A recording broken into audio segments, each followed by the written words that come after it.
Awareness is beautiful. Awareness is healing.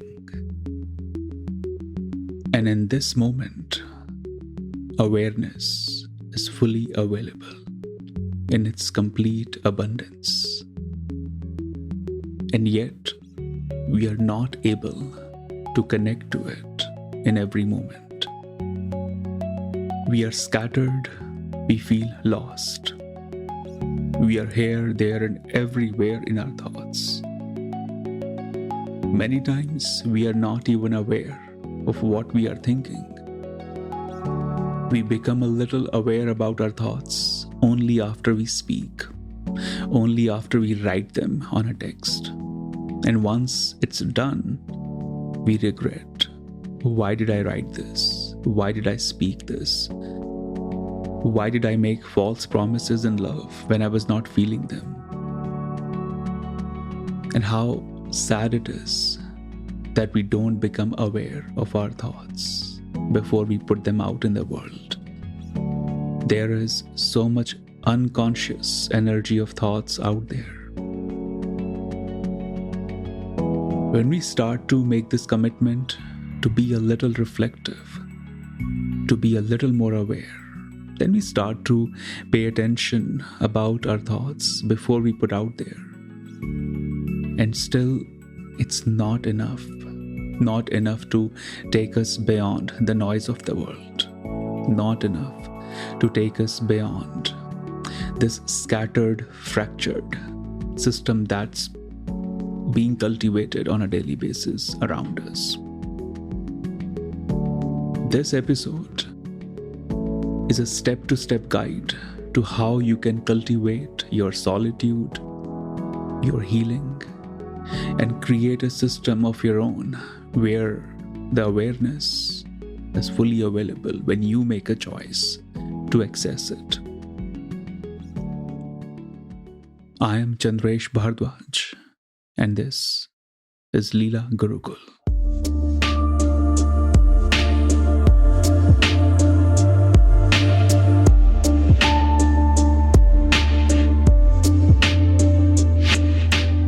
Namaste everyone. I hope you are doing well. I hope you are feeling safe, happy, grounded, wherever you are. Once again, my gratitude for accepting this transition from Break the Norms podcast to Leela Gurukul podcast. To me, to our team, it felt just organic. And I hope you also feel as organic as we are. And what I'm going to share in this episode is really one of the foundation systems of the conscious meditation program in Leela Gurukul. As we were creating the conscious meditation program, I started to visualize a certain way of diving deeper, a certain way of cultivating a solid system of accessing that spiritual strength, accessing that eternal bliss and peace. And what you're going to hear is sort of essence, fragrance of the conscious meditation program. And if you feel resonated with it, do apply for the waitlist, because if you are in the waitlist, you and I will get to chat on the Zoom call and discuss conscious meditation program in person. Now, let's talk about how I visualize this entire system of what I'm going to share. I highly recommend that you become very honest with it as you practice it, which means if you are going to give your attention to it, then give complete attention, complete focus, strength, dedication to it. Because if you half-heartedly do it, you will not get the result. And if you don't get the result, you might feel bored, or you might feel the system is not working. But this is not, my system or Leela's system. This is the tested and proven teachings of the yogis, the gurus, the tantrics from thousands of years. It works, but it needs your attention, your focus, your promise, basically. For those who have been meditating for a good amount of time, I can tell you this will feel really solid next step. And for those who have never meditated, even for those, this will feel powerful. But for those who have been meditating on and off, you might have a little trouble getting back to it because the consistency is missing, right? When consistency is missing, things will be scattered. So you could be meditating 2 minutes a day. That's much better than meditating 1 hour a week, on a particular day. So I don't recommend you meditate 1 hour on a Sunday morning, but if you meditate 5 minutes every day, that's much better. It's like eating normal food, in moderation every day compared to just, binging eating on a weekend. That's not healthy. So pay attention to the flow because I'm going to start from a certain timing of your day and then the lifestyle as the day progresses. Hopefully, it will all make sense when you listen to it and make notes. One powerful instrument that you are going to use in this entire step-to-step guide is your breathing. I'm not going to make mantra or divine feminine consciousness or any deity in Tantra mandatory, but breathing is only one aspect of it that I highly recommend you use, because without breathing, this entire system fails.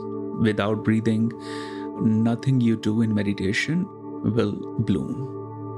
And the beautiful thing about breathing is it's happening 24/7, right? There's nothing else that you're doing 24/7. You're not meditating and sitting 24/7. You're not running or working out 24/7. You're not laughing 24/7, not dancing 24/7, not writing poems 24/7. You are breathing 24/7. And I'm so glad it's happening even without your effort, because if it was happening based on our effort, we could stop breathing, 7 minutes after being born, right? Because we are just lazy beings. If it was up to us, we would have New York bestseller books, courses, memberships telling us how to remind yourself to breathe. Even now we have plenty of courses teaching us how to breathe. Don't take the breathing for granted. It's such a powerful gift. When you start to use it, you have control over entire journey of your life. So breathing will be showing up in all steps here. Now I'm going to start from the first minute you wake up. Some of you might experience this. When you wake up in the morning, there is a minute or two when you are still coming back to this physical awareness. It's almost like you were somewhere else and you're slowly stepping into your body. The surroundings are slowly making sense. And it's not because you haven't had your coffee yet. It's simply because it's the shift in your awareness. It's coming back to the physical body, right? And some of you often tell me that you wake up without any alarm at a very odd hour. And sometimes it's 3 o'clock, 4 o'clock in the morning, randomly, 5 o'clock in the morning. I want to tell you that the moment you wake up, even before you're opening your eyes, the moment you realize, okay, I'm not sleeping anymore, I'm up. In that moment itself, start to build a conscious breathing. You're still on bed. Start to become aware of your legs, your arms, your navel center, your heart, your third eye. Just be aware of them. Be aware that the legs exist. Be aware there is a sensation in your hands. Be aware the navel energy is there. And without any effort at all, just breathe. And when I say conscious breathing, I'm telling you to breathe in a certain way. Inhaling the breath, holding it for a moment, and gently exhaling it. And you're doing this the moment you wake up. It could be one of those 4 a.m. Random, but not so random, waking up hour. Or it could be your usual waking up hour. Start your morning with this. Just effortless breathing, that's all. And continue this throughout the day. So when you're eating, try to take gentle breathing.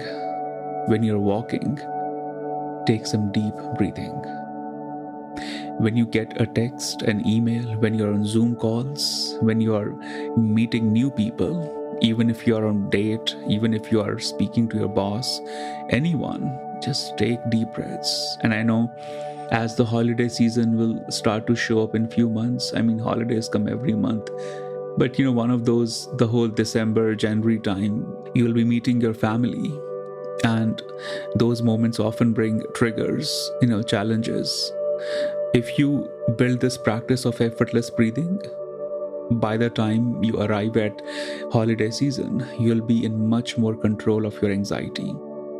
But this is number one promise you have to make to yourself, that I will consciously breathe throughout the day. And if you set this system early morning, before even you open your eyes, you're simply breathing in, holding the breath and breathing out. You will notice this will help you to regulate this conscious breathing throughout the day. Now I'm going to mention few elements that we all go through. This breathing will transfer there, okay? Number one, food. The relationship with food is very interesting, right? I feel everything else shows up later in our life, but the food, it shows up from the day one of our conceiving. We need food to survive. And as we grow up, the culture, the energy around us, the family, everything influences what we eat, how we eat, and how our relationship with food will develop.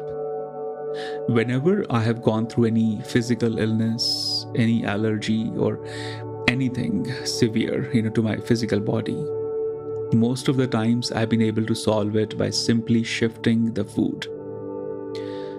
Just few months ago, I don't think I shared this with you before, but few months ago, I had a severe food poisoning. And in all honesty here, there's a restaurant here. It's called Tantra. So I ordered garlic naan there. The naan was great, but I think there was something in the naan or the chickpeas I had with the naan. Anyway, next day I knew there was some food poisoning. They usually make good food. I'm not giving them bad reviews here, but something must have gone wrong. So I had severe food poisoning and I was traveling. And when I spoke to doctor, they were recommending, why don't you do this test? Because it wasn't going away. And in 2-3 days, I realized this pain is not going to go away. And I don't want to go through the whole testing, the whole heaviness of that, treating this problem, because everyone was very busy in treating the symptom. But thankfully, I have access to doctors who are very successful doctors, but they don't prescribe the drug, the medicine right away.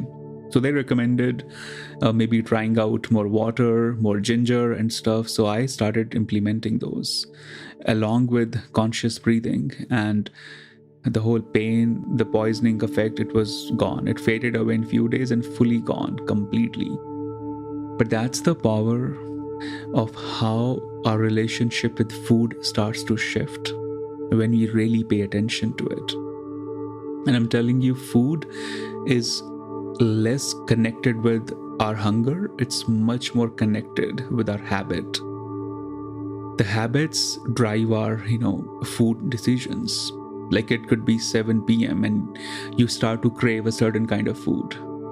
You could be going to a particular place, a city, a town, or even a certain part of your town, right? And you will start to crave something that they make good here. It's such interesting psychology that happens with food. And food is deeply connected with how we understand our psychology and behavior. And if you wish to dive deeper in your spiritual sadhana, start to understand your relationship with food. There's a mantra in Eastern traditions which says Anan Brahman, which means There is divinity in food. There is godliness in food. And it's such important, profound teaching because what we put in the body, it has a direct effect on us. In few days, Navratri is coming, which is a very sacred Tantra ritual. For 9 days, we honor the divine feminine. And any traditional Hindu Indian may not eat any meat for those 9 days. Or certain traditional people may not eat any food for those 9 days. They fast, they may eat only fruits or maybe have food once a day. I don't subscribe to it personally because I feel I could not be eating something for 9 days. But what about rest of the year? Because all the people I know who fast during a certain religious or spiritual ritual, they overindulge in other days, or they overindulge when there is, no restriction. What I recommend is we stick to the food in a balanced way. And I'm telling you with 100% honesty, I'm not able to do that all the time. But a remembrance, a promise to yourself goes a long way. Because our relationship with food is not just built in the last 5 years. It's built even before you were born.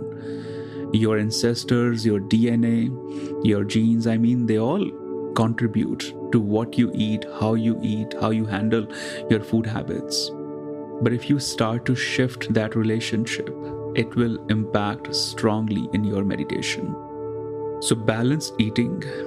If you know a certain food is not helping, stop eating that or indulge in that food occasionally. And one little sacrifice I would recommend before you meditate, at least don't eat for 2 hours. At least for 2-3 hours, don't put anything in the stomach. Let your stomach be light because so much of the Tantra meditations are around the navel. The belly has to be relaxed. But if such heavy food goes into the belly, then complete energy goes to digest it. It made me let go of my love for boba tea. If you love boba tea, we can be friends. I'm so glad I haven't had one in a good amount of time because it became a daily habit, at one point. It wasn't good. And I had to let go of that love because I would drink it in the evening during my jogging. How terrible was that? I would drink it during my jogging because there was this amazing boba place on the way to jog. And we became friends, the boba owner and I. So sometimes he would give me large size and I'm asking only for the small. But yeah, that's a story for another day. So I realized each time I'm drinking it, it's affecting my meditation. And when I'm drinking it in the, maybe afternoon, it's not affecting me so much. But I really had to rebuild my relationship with that. And I recommend whatever is your boba, whatever is your go-to dessert or go-to delicious yum food, you can have it, just have it in balance. Moderation, balanced eating for the sake of your spiritual growth. That is my deeper reason of understanding my relationship with food, because I do not want an impulsive or tempting addiction to food affect the meditation. So very important, friends, conscious breathing blended with the food. Now, another element that we go through often is the sexual energy. Just like the food, this is also a habit. And our family narrative, our religion, the narrative around us in society affects how we handle the sexual energy. Now, there is plenty of content in this podcast where I keep suggesting to transcend lust, to transcend the sexual energy. That's the ultimate Tantra teaching, to transcend it, not to suppress it, not to fix it, not to heal it, but transcend it. And you can transcend sexual energy by not reacting to it. What is happening now is blind, unconscious reaction. There is no such thing as sexual energy in the body. All we have is energy. But when we are unconscious about it, especially when you start to meditate, the energy starts to build up. And if we are not aware of that buildup of energy, it will fall down, like, following the law of gravitation. And when it falls down, it will touch the lower centers, it will touch the root chakra, the belly, below the belly. And as a result of that, we indulge in the sexual experience. It could be a physical act of sex, it could be masturbation, it could be porn, it could be just a random impulsive behavior, right? But if you start to pay awareness in that moment, it will rewire your entire awareness. It will rewire how you respond to life energy, because what you're calling sexual energy was actually life energy. It was prana, which was not handled well. And the whole narrative about making you more sexual through certain meditations, do not buy into that, because if you are still chasing a certain peak of sexual energy, even after 40, 50 or a certain age, then it simply means you're playing with the same toy that you used to play when you were 10-year-old. When we were 15, that energy had its own impact. When we were 25, it started changing. When we were 35, it started changing. But the problem is, we still react to it as we would react to it when we were 18. Don't you think this is not natural, not normal? Our relationship with this energy has to shift. If you do not shift your relationship with your sexual energy, then it's going to be a huge disaster, because the more you meditate, the more this energy will build up. The more this energy builds up, the more impulse, the more urge, the more unconscious pattern might show up. But if you have not done your work, you will be in trouble. But if you have done the work, you will create a very conscious, powerful outlet to this energy. And that's Tantra. Tantra helps you to transcend this buildup of energy. Do not judge this. Do not go against it. Enjoy when this sexual energy builds up, but also know when to move it forward. And if you are into the conscious breathing, how you handle the food, the sexual energy will be super easy. A quick exercise to do this is, the moment it starts to build up in you, go through conscious breathing and ask yourself, what's a creative, conscious outlet I can give to this energy right now? If you are meeting someone or speaking to someone that you feel really attracted toward, instead of indulging in lust with them, ask yourself, how about today I transcend lust? Go through mindful breathing and connect to this human in a different way. Maybe in a more emotional way, maybe just being in silence, maybe just sitting together and gazing at the clouds. Do something different, shock your system in a great way, and you will know sexual energy will stop influencing you, because you will start influencing it. The third layer is the layer of anger. Food, sex, anger, these are interesting elements that keep us busy, right, all day. So when the anger shows up, what do? If you tell yourself anger is bad, that is a bad way to handle the anger. Because anger in itself is not a problem. Anger is a reminder. It's reminding you of something. It's either reminding you of something that happened 50 years ago or even in the past lifetime. So when the anger shows up, don't react. Don't jump into it right away. But first understand what it might be reminding you of, what center it might be hitting. Many of us live in the false center of our consciousness. There is an episode I recorded a long time ago. It was about finding the center of your consciousness. If you browse to a bunch of last episodes, not in the last 20 or 30, it's probably in the mid 20s or 30s, you'll notice this episode, Center of Consciousness.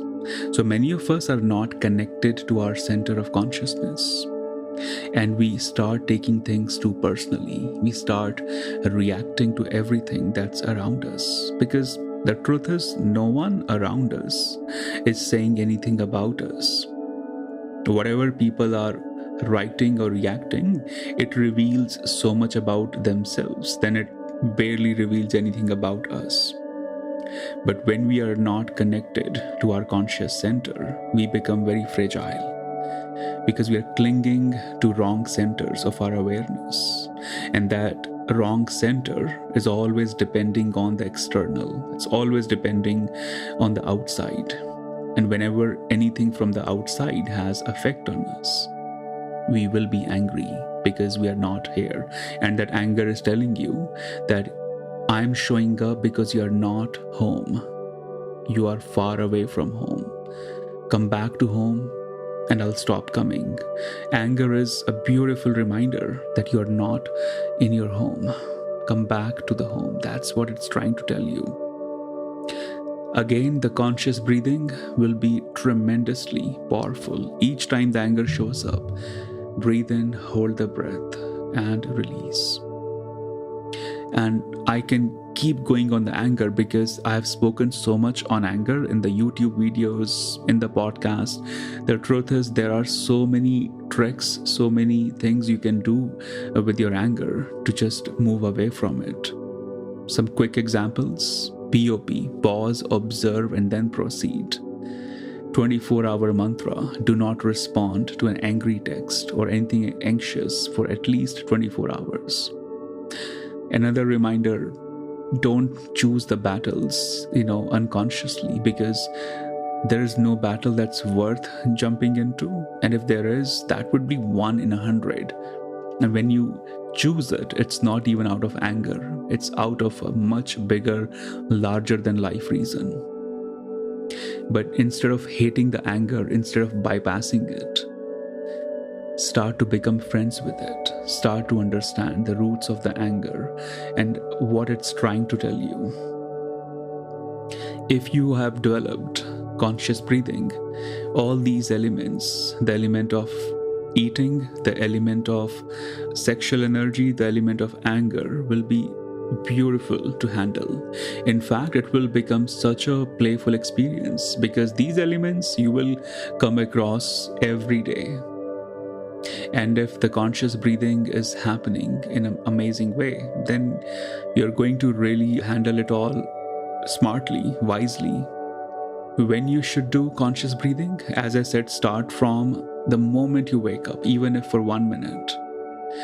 As you are doing other things, taking shower, walking, listening to someone, responding to someone, reading something. Connect conscious breathing with everything. But when you are sitting in meditation, make it a point that for first 5-7 minutes, you will indulge in that conscious breathing. Now, another important aspect of deepening your sadhana, your awakening, is silence. You have no idea how much of your energy is lost when we talk. How much of energy is just gone, wasted, because we are impulsively talking. This is the reason, even though I love the app Clubhouse, I'm not able to spend a lot of time on it because it's very energy consuming. And silence is so profoundly beautiful. I will not be talking too much about silence because I have spoken for 1 hour in Break the Norms podcast, episode number 108. Okay, episode 108, for 57 minutes, you will hear how to cultivate self-realization through practice of silence. It's one of the most important and popular episodes in the podcast. Go for it. Invite the teaching of silence in your journey, because when you embrace silence, everything else will become so much more powerful. Everyone else will lose their control on you because suddenly you are connected to a much more higher power and you will not be influenced by any external compliment or criticism because the solitude becomes your home. These teachings, these lessons until now were to build something 24/7 on a daily basis, because what I'm going to share with you is going to be useless if you don't practice these aspects of conscious breathing, the aspect of going deeper into silence, transcending the lust, the anger. All of these are extremely important points.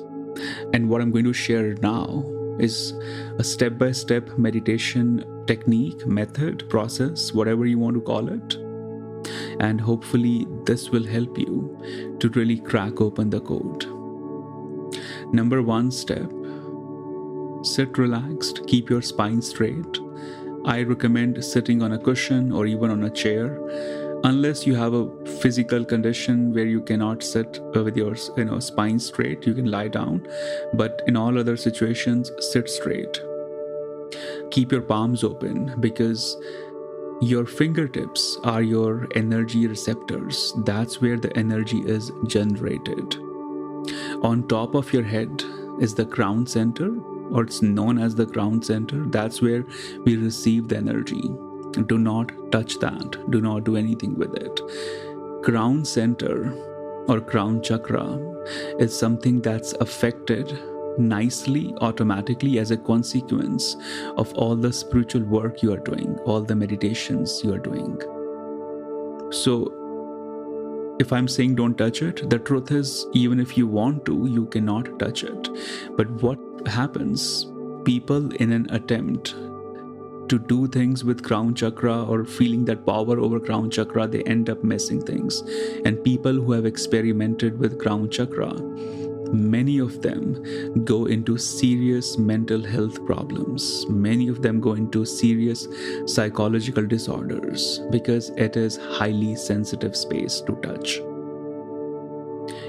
The gurus, the masters for whom the crown chakra is opened, they are instantly in a childlike energy. So they renounce everything in a blink of a moment. It's that powerful.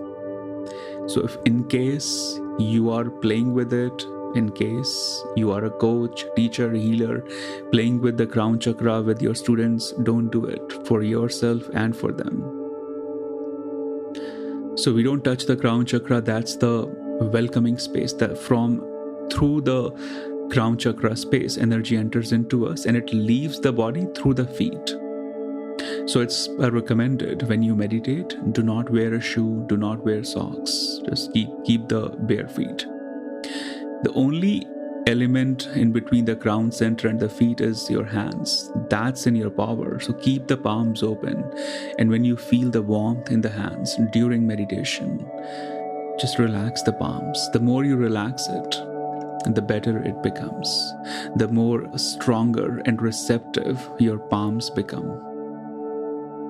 And many people may think of this entire process as a way to accomplish or manifest something.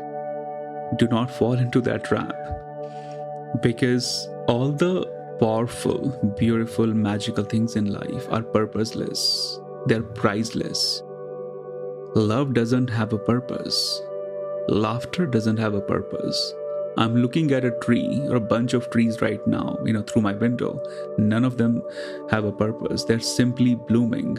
And while blooming, they're serving plenty of purposes. But there's no purpose in itself. Just like life does not have a purpose, life in itself is a purpose. So let go of this obsession with the law of attraction and manifestations, because when you are meditating and diving deeper into this process, things will start to manifest effortlessly. Things will bloom the way it's destined to bloom in your journey. So, important step number 1, sit straight, keep the palms open. Just be mindful of this energy movement and spend the next few moments in just witnessing what's coming in, what's going out, any sound, any silence. Watch it as they are coming and going. You're not going to try to concentrate, so it doesn't matter if there's a lot of noise, sound, or nothing, because you're not going to fix that. You cannot fix that. Your job is to simply show up as a witness.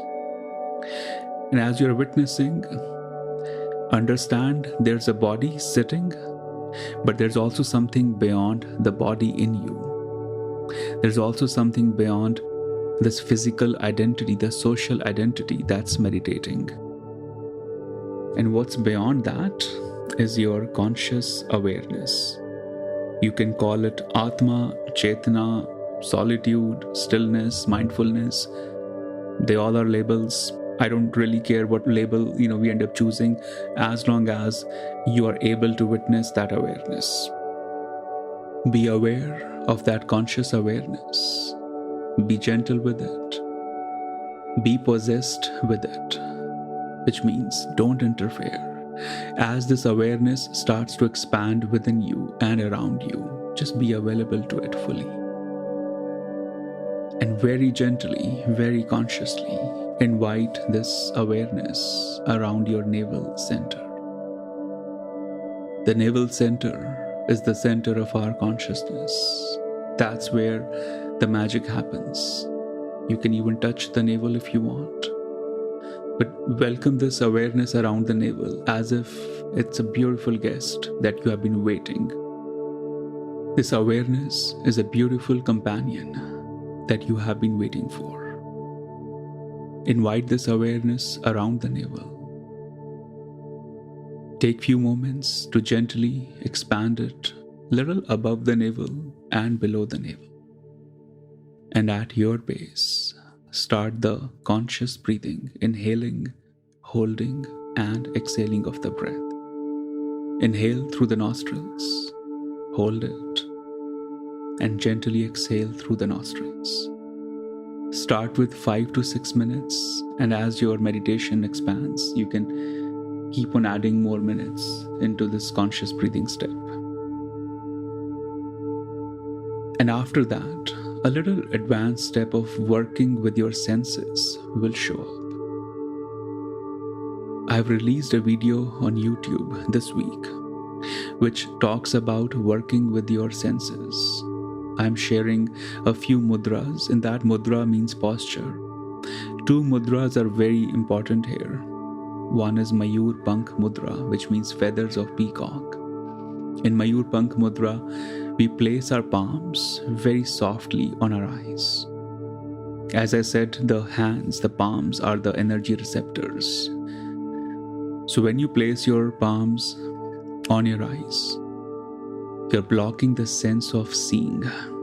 And in that particular moment, entire energy shows up on your third eye, which then sends the energy to rest of the energy centers. Even if you do just this one step for 2 to 5 minutes a day, it starts to bring huge amount of energy. And I recommend you do not exceed 2 minutes for a good few weeks.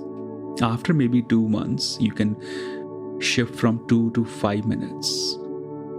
And if you have been doing it for 1 year, just reach out to me and we'll talk how much the duration could be. Because it is a highly sensitive, highly powerful step. And how you can do it, I've explained in the video. There's a certain way you have to gently keep your palms on your eyes. When you watch the video, you would know. The Mayur Pankh Mudra is very powerful to redirect the energy back into your consciousness. When you keep on doing it, your presence becomes your most powerful prayer. When you walk into a room, people feel the love, the compassion you carry within.